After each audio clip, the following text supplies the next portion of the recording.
अंतर्मनाचा वेध घेणारे news channel star city one. राज्यातील आणि देशातील राजकीय घडामोडी पाहण्यासाठी आणि इतरही बातम्या पाहण्यासाठी सबस्क्राइब करा स्टार सिटी वन। आणि त्या आत्म्यांकडून काहीही वक्तव्य होत असली तरी अशा भुताटकीच्या वक्तव्यांना महाराष्ट्र जुमानत नाही। महाराष्ट्र ढोंग, अंधश्रद्धा, बरं का, फेकाफेकी याला कधीही महाराष्ट्रानं महत्त्व दिलं नाही।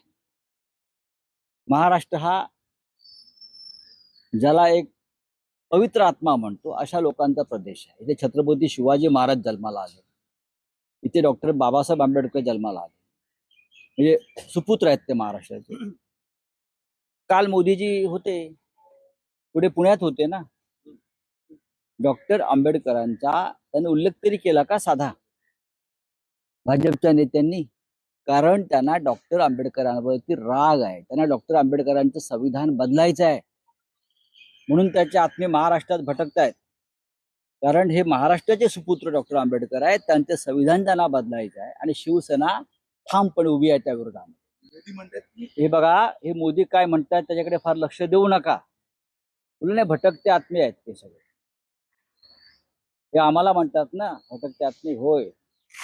उद्या 1 मे आहे, 105 आत्मे ज्यांनी या महाराष्ट्रासाठी बलिदान केलं ते उद्या मोदींना शाप देणार।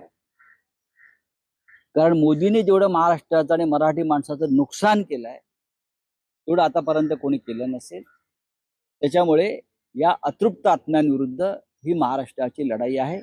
उद्या महाराष्ट्र दिन आहे, उद्या 1 मे आहे।